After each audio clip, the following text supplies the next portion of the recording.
Buenas tardes, hermanos. Vamos a empezar con una oración, en primer lugar. Sí, Padre, Señor, te damos gracias por este día, Señor, y te pedimos tu bendición sobre esta palabra, Señor, y que pueda ser de bendición para los hermanos, Padre. En tu nombre precioso. Amén. Pues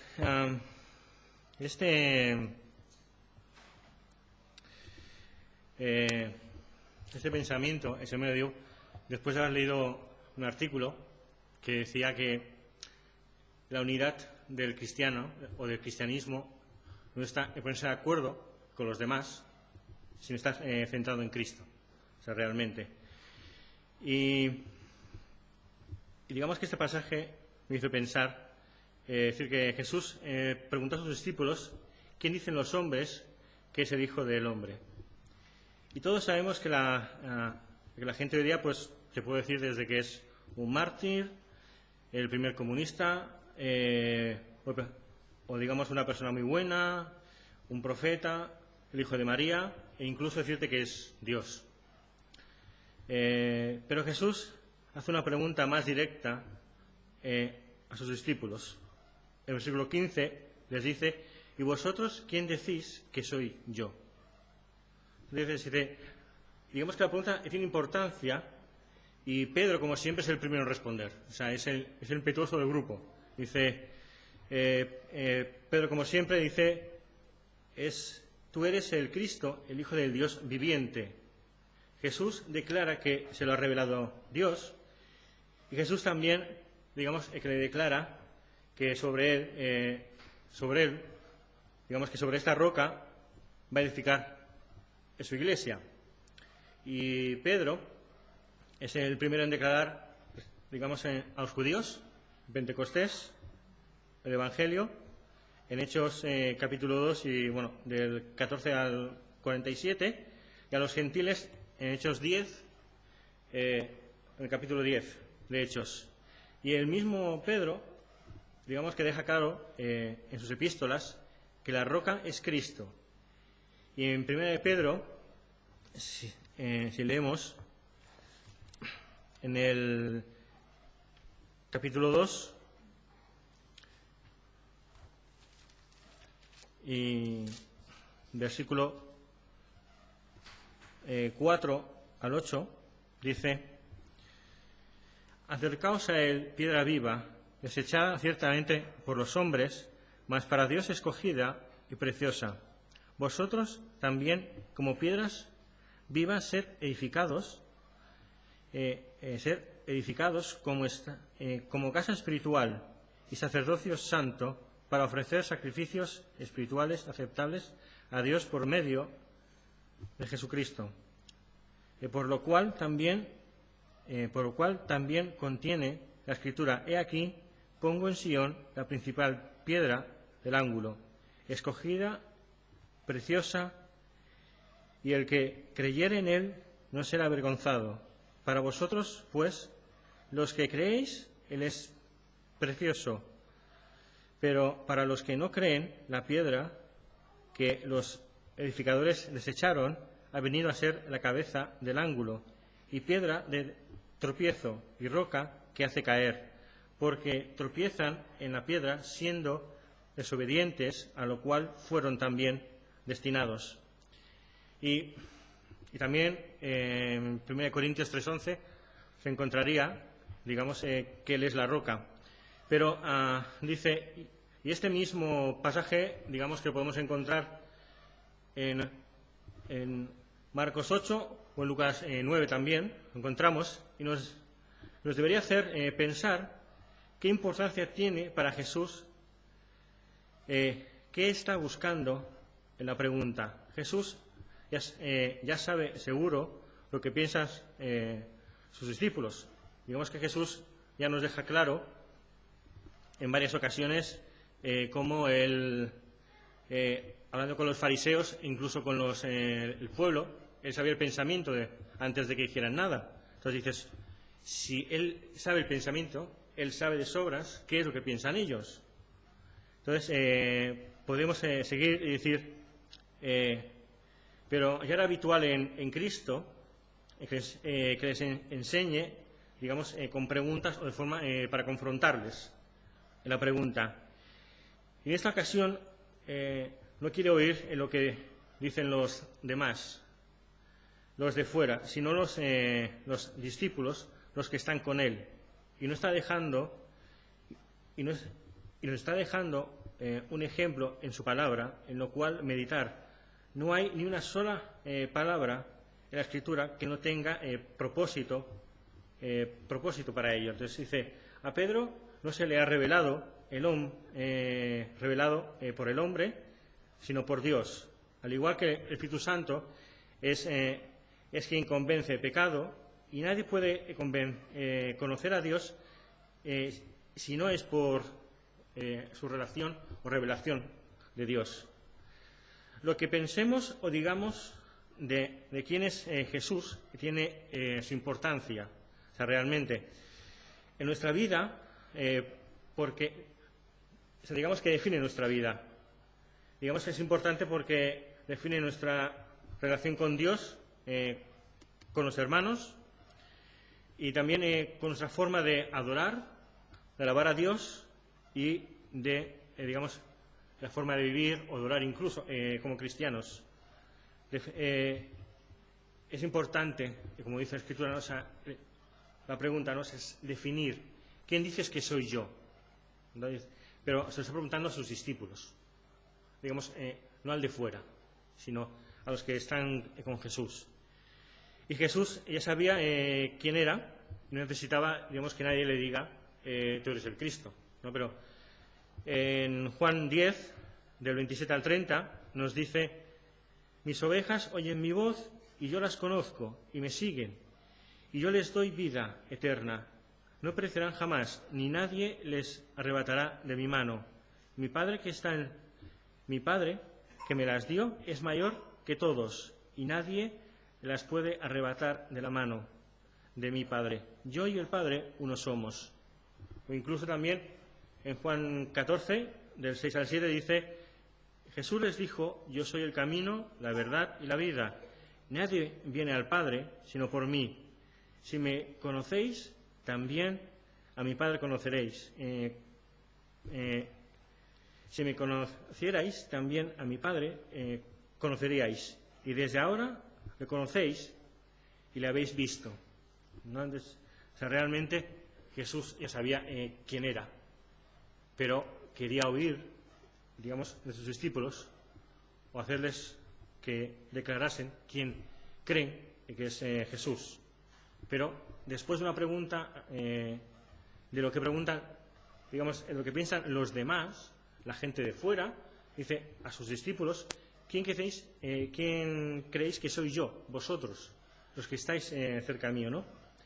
Y dice, el Señor nos confronta a nosotros mismos para que pensemos quién es Cristo para nosotros.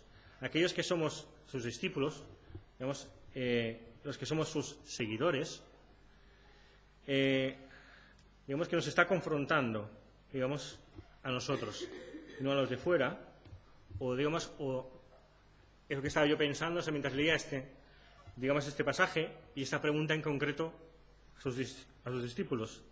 Está diciendo a los de dentro, ¿y vosotros quién decís que soy yo? Realmente. La respuesta de Pedro es, tú eres el Cristo, el Hijo del Dios viviente. O sea, realmente Dios es vivo, o sea, es real. Y Pablo nos dice que Cristo es vida. Para nosotros el vivir es Cristo. Y si buscamos en el diccionario, vivir es tener vida, experimentar algo o un hecho para sentir que estoy vivo. Hay gente que se tira de un puente, haciendo puenting. Hay gente que se tira con una bicicleta por la montaña, ¿vale? O sea, para gritar o sentir que estoy vivo, ¿no? O sea, digamos que realmente es, ¿vale? O hay, digamos, miles de experiencias, digamos, que podemos vivir nosotros, desde ser padre o hacer, digamos, o hacer algo que realmente te llene y digas, se me hace sentir vivo realmente hacer esta actividad, ¿no? Pero, o pasar por esta experiencia. Pero Cristo también, dice Pablo, que es morir. Según Pablo, el morir es ganancia. El apóstol Pablo, ya sea en el cuerpo o en el espíritu, vive, pues estará con Cristo, porque tenemos vida eterna, como nos dice en Filipenses, capítulo 1. En Filipenses, capítulo 1, versículos del 21 al 23, y nos dice así, en el versículo 21, porque para mí el vivir es Cristo y el morir es ganancia, mas si el vivir en la carne resulta para mí en beneficio de la obra, no sé entonces qué escoger, porque de ambas cosas estoy puesto en estrecho, teniendo deseo de partir y estar con Cristo, lo cual es mismo mejor. Pero realmente entendemos que, o me estaba haciendo ver el Señor que realmente Cristo es una experiencia, pero porque está viva también, o sea, porque vive en nosotros, ¿vale? Y sea en la carne o en el espíritu, estamos vivos igualmente porque estamos con Cristo, la eternidad. Digamos que muere el yo para que el Cristo sea reflejado. Es necesario que crezca para que yo mengüe, tomando las palabras del apóstol, del profeta Juan el Bautista, que nos dice en Juan 3:30, ¿no? O sea, yo tengo que menguar para que él crezca. Y eso es un poquito, en principio, porque me estaba transmitiendo el pasaje de la lectura y pensar que Cristo está vivo, pero para que viva en mí yo tengo que menguar. El yo tiene que reducirse al mínimo posible. Dice, muere el yo para que el Cristo sea reflejado. Son palabras, como decía, de Juan el Bautista. Dice, ¿en este es nuestro pensamiento o es diferente? O sea, Pedro dice, es el Hijo del Dios viviente. A Pablo, que Cristo es vivir y ganancia, aunque sea en la muerte, pero dice que es también la ganancia. Y Juan dice que es Cristo debe crecer. Dice, es la importancia de declarar quién es Cristo para nosotros, para sus discípulos, saber que es nuestro Salvador, que es nuestro sacerdote, que es nuestro abogado, es todo, porque de Él y por Él y para Él son todas las cosas, a Él sea la gloria por los siglos de los siglos. Amén. Pero es la importancia vital de decir o de pensar quién es Cristo para ti. O sea, este es un punto de partida muy importante, porque según que respondas, vas a estar dispuesto a vivir, a relacionarte con Dios, con los hermanos, o tomar una posición delante de Cristo. Pero como creyentes también es importante que hagamos la pregunta, ¿quién es Cristo para mí? ¿Realmente es el Hijo del Dios viviente en nuestra vida? O sea, ¿está para reinar en nosotros, para vivir en nosotros? Es la importancia que tiene responder la pregunta de ¿quién es Cristo para mí? ¿O es simplemente, sí, es el Hijo de Dios, vale, se me ha salvado y ya está? ¿O quiero experimentar esa vida con Cristo y sentirme vivo, una vida real, de verdad? Es importante, digamos, saberlo, responder, sobre todo para responder una segunda pregunta que Jesús le hizo a Pedro, que encontramos en el Evangelio de Juan.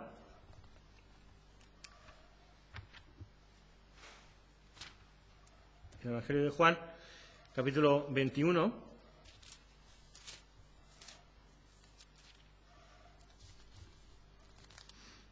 y versículos del 15 al 19. Dice así: cuando hubieron comido con Jesús, dijo a Simón Pedro: Simón, hijo de Jonás, ¿me amas más que estos? Le respondió: sí, Señor, tú sabes que te amo. Y él dijo, apacienta mis corderos. Volviendo a decir la segunda vez, volvió a decirle la segunda vez, Simón, hijo de Jonás, ¿me amas? Pedro le respondió, sí, Señor, tú sabes que te amo. Le dijo, pastorea mis ovejas. Le dijo la tercera vez, Simón, hijo de Jonás, ¿me amas? Pedro se entristeció de que se dijese la tercera vez, ¿me amas? Y le respondió, Señor, tú lo sabes todo, tú sabes que te amo. Jesús le dijo, apacienta mis ovejas. De cierto te digo, que cuando eras más joven, te ceñías e ibas a donde querías, mas cuando ya seas viejo, extenderás tus manos y te ceñirá otro y te llevará a donde no quieras. Esto dijo dando a entender con qué muerte había de glorificar a Dios, y dicho esto, añadió, sígueme. Realmente, las preguntas que hizo Jesús realmente me impactan, porque son preguntas sencillas. ¿Quién soy yo? Pero muchas veces, cuando dices qué es algo o quién estás definiendo, y realmente esta segunda pregunta es la siguiente a la primera, porque dice, Simón, hijo de Jonás, ¿me amas? Se lo preguntó 3 veces y su respuesta es, sí, Señor, tú lo sabes todo. Entonces piensas, ¿no conoce Jesús el pensamiento de Pedro? O sea, él lo sabe. Una pregunta sencilla, pero que implica muchas cosas. A Pedro le dice que cuando eras más joven te ceñías e ibas a donde querías. Y me hizo pensar, digamos, realmente es verdad, Pedro era pescador. Entonces, para trabajar, él debía ceñirse. Porque para moverse en la barca tenías que pescar, digamos que debía ser ágil, rápido. A ver, digamos que no te estorbe el ropaje, ¿no? Es como si yo me fuera a pintar de traje, no tiene sentido, ¿no? O sea, yo me voy a pintar, iré con una ropa, digamos, que pueda ensuciar, ¿no? Entonces dice que Pedro, digamos que le dice cuando eras más joven, digamos, esa pregunta, pero yo pensaba esto realmente, la pregunta es, ¿me amas? Pero después le está hablando algo acerca de ceñirse, que es para prepararse para algo. Y digamos que realmente me hizo pensar que cuando decimos me amas al Señor o amamos al Señor, la siguiente cuestión es que, vale, vas a trabajar para mí, con lo cual tienes que ceñirte, ¿no? Lo vemos que dice que podemos leer en las Escrituras que dice ceñidos vuestros lomos con la verdad, o ceñid los lomos de vuestro entendimiento en el Nuevo Testamento. Pero digamos que asocié estas 2 ideas, el hecho de decir, vale, tú dices que me amas, además 3 veces, vale, pues te voy a recordar que vas a trabajar, o sea, para, digamos, por decir que me amas realmente. Pero es interesante, porque realmente es la realidad. No solamente decir que es quién es Cristo, decir, vale, Cristo es mi Señor, o es a quien yo considero mi Salvador, y quiero que Él crezca para que yo mengüe y tenga una vida correcta y buena. Pero, o sea, realmente, aparte de decir que amas, siempre tiene que ir, digamos que, acompañado de algo más, de la acción, de lo que confirme que me dices que me amas. Dices, hablando de, digamos que, de movimiento, de acción. Cuando amas, no solo, digamos, que lo declaras, sino que, digamos, que te mueves, haces cosas que ni pensabas realmente. Digamos que a veces, si piensas realmente, dices, haces cosas que no piensas, y digamos que el amor es un gran motivador para hacer las cosas. Y lo haces porque amas a la persona. Digamos, Y la motivación no es solo desearlo, sino acompañarlo de la acción. Es amar a Dios. Vas a buscar a Dios. O sea, por ejemplo, digamos que siempre dices, cuando tú amas a alguien o simplemente quieres algo mucho, haces cosas, digamos, que confirmen que amas a esa persona o que amas esa cosa, digamos, o esa afición o lo que tú quieres. Pero en este caso, la confirmación de que tú amas a Dios es que vas a buscar las cosas que son agradables para Dios. Y amar a Dios es hacer, digamos, o renunciar a las cosas que no le gustan a Dios. Y sin que en ningún caso te sean molestas, ¿no? O sea, amar a Dios, o incluso amar a alguien va a hacer cosas que le gustan, y a lo mejor no harás eso porque no le gusta a esa persona. O no te pondrás a un tipo de ropa porque no le gusta ese color a esa persona. A lo mejor dirás, vale, pues no le gusta, lo hago. No lo entiendes, pero lo haces porque le amas a esa persona. Pero en este caso, digamos que también es decir, amas a Dios, pero Él quiere que hagas cosas. Y hagas cosas que le gustan a Él. Y lo que no, Él dice que renunciemos a ello. Entonces, es importante tener, digamos, este pensamiento, que el amar a Dios también es, aparte de hacer cosas que le agradan, es renunciar a cosas que no le gustan y sin que, digamos, me sea molesto el hacerlo.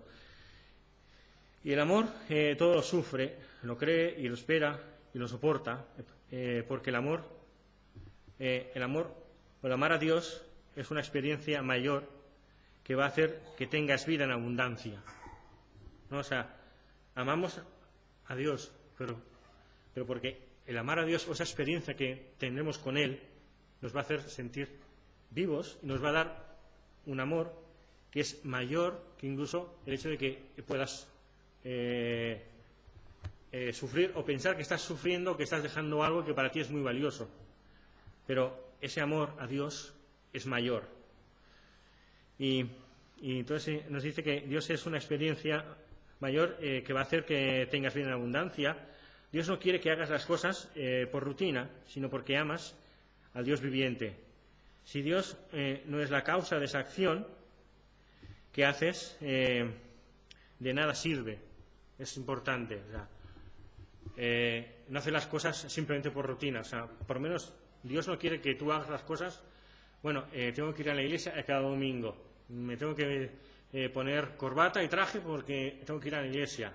Porque no. O sea, quieres que te pongas corbata o vayas a la iglesia, hagas una acción que le agrada a Él. A ver, no por cumplirlo, por cumplir, sino porque sabes que Él le agrada que vayas bien delante del Rey y tengas esa relación con Dios. O sea, la motivación es importante. O sea, el por qué hago las cosas como creyentes es una parte muy importante, porque realmente no vamos a sufrir el dejar cosas o que nos digan algo diciendo, es que tú eres creyente, es que eres un aburrido, o cualquier cosa que puedas pensar. O sea, lo vas a hacer porque amas a Cristo. O sea, tu recompensa es mayor, porque tu experiencia es mayor. O sea, sabes que la experiencia de estar con Cristo es mayor, digamos, el hecho que te pueda criticar, o te puedan decir cosas que, bueno, o sea, que para la gente de fuera tú puedes hacer muchas cosas, pero tú sabes que para Dios eso es lo que le agrada y a ti es lo que te llena experimentar las cosas que a Dios le agradan. Y eso es también lo que me traía este pensamiento. Decía que Dios no quiere que haga las cosas por rutina, pero ya seas, digamos, no importa que seas ni muy romántico ni muy emotivo, por muchos sacrificios o resultados que consigas, si no es por el amor hacia Dios, es vacío. Y no hay fruto ni amor verdadero. Y solo el amor verdadero permanece porque Dios es eterno. Entonces, no podemos hablar de guardar sus mandamientos si no es consecuencia de amar a Dios. Es es como hacer una piedra importante de todo nuestro crecimiento o vivir como cristianos. Es el amar a Dios, que es lo que va a hacer que a mí no me suponga ningún esfuerzo hacer cosas, ¿vale? O trabajar o ceñirme mi ropa espiritual de trabajo para hacer cosas que Dios quiere que haga. El apóstol Pedro, al igual que todos los apóstoles, hicieron muchas cosas. Viajaron muchos kilómetros, hicieron mucho trabajo, abrieron iglesias y salvo Juan, creo que todos los demás apóstoles tuvieron una muerte bastante desagradable, y quizás para el mundo, pero quizás para ellos sufrían en el cuerpo, pero sabían que iban a estar con Cristo, y para ellos era ganancia todo esto. Y para nosotros debe ser ese pensamiento. Para nosotros debe ser una ganancia el hecho de que estemos aquí en el cuerpo, sea una bendición para poder amar a Dios y hacer las cosas que le agradan a Él. Y cuando te pregunte quién es Jesús, tú digas, no, para mí Jesús es mi Salvador, es mi vida, es quien me motiva para hacer las cosas. Y realmente ese pensamiento, digamos que me hacía pensar, ¿no? El apóstol Pedro no pudo ser transformado, ¿vale? Ni hacer las cosas que Dios, si antes no respondió a la pregunta de ¿quién dices que soy yo? ¿Vale? Realmente él respondió esa pregunta, y tú eres el Hijo de Dios viviente. Pero la cuestión es, ¿cuál es tu respuesta a esa pregunta? Si te dice, ¿quién soy yo para ti? Tu respuesta es la gente de fuera, muchas cosas, pero no tienen nada claro. La pregunta es muy concreta. Tú eres el Hijo del Dios viviente, el que ha enviado a su Hijo para morir en la cruz por mí. Pero después de responder esa pregunta, si dices que si Cristo es el Hijo del Dios viviente, deberás responder a la segunda, que es, ¿me amas? Porque para vivir como cristiano debes amar a Cristo, si no, no tiene sentido. O sea, querer hacer cosas simplemente porque es que soy cristiano y voy a la iglesia porque soy cristiano, soy bueno porque soy cristiano, hago cosas simplemente porque soy cristiano. No, eres cristiano porque amas a Cristo, porque te ha salvado. O sea, es tu motivación. Pero esa motivación te va a llevar a hacer cosas, a trabajar contigo mismo, en la iglesia, con los hermanos, pero cosas que el Señor le agradan y que van a llevar fruto, pero fruto de verdad, verdadero. Y ya sea aquí o el día que el Señor nos llame a su presencia, estaremos con Él y seguiremos viviendo con Cristo. Y eso es una gran bendición, que realmente, es decir, que Él nos amó primero, ¿vale? Y por eso es que le amamos a Cristo nosotros. Y siempre Cristo mismo siempre es el ejemplo. O sea, Él se humilló por nosotros. Se despojó de ser hijo de Dios porque Dios quiso salvar al hombre sin ningún mérito para ello, pero Él nos amó a nosotros.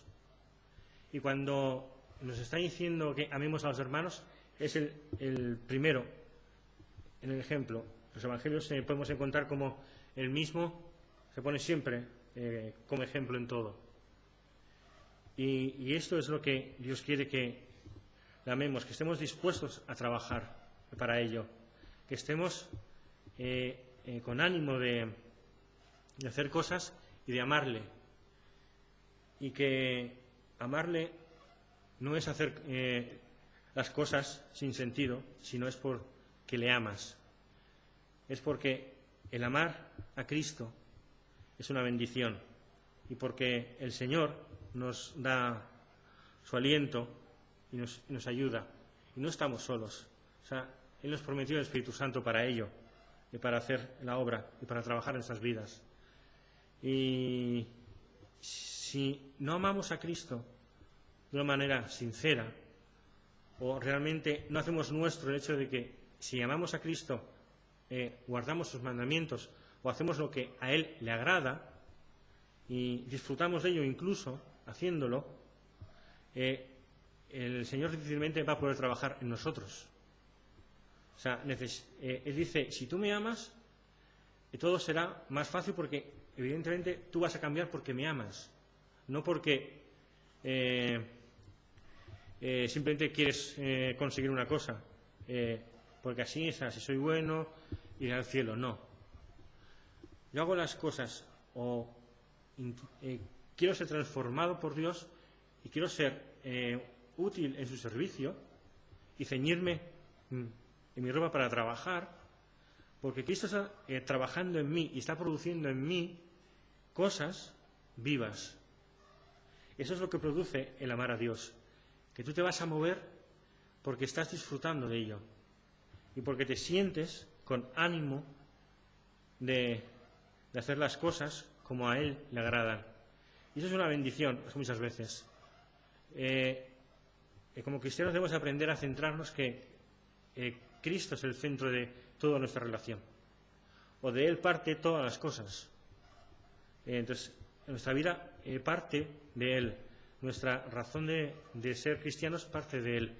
Nuestro deseo es ser como Cristo, y Cristo ha de ser el centro de esa vida personal, y no el hecho de hacer cosas, sino de que hacemos las cosas porque amamos a Cristo.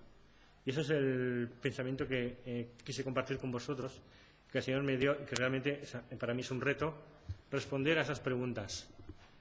¿Quién es Cristo para mí? Y si realmente le amo, tengo asumido que voy a trabajar para confirmar que yo amo a Cristo. Porque si no confirmo lo que digo, entonces no es verdad. Y eso es una realidad. Toda afirmación va acompañada de algo más, y es la acción, para decir realmente amo a Cristo y creo en Cristo.